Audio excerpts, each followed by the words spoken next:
You ask Tiger to solve. This deals with linear equations with one unknown. The final result is c equals -4. Let's solve it step by step. Group all constants on the right side of the equation.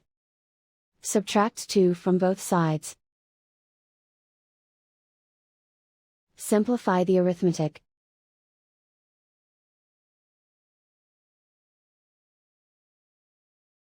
Isolate the c. Divide both sides by -5. Cancel out the negatives. Simplify the fraction. Move the negative sign from the denominator to the numerator. Find the greatest common factor of the numerator and denominator.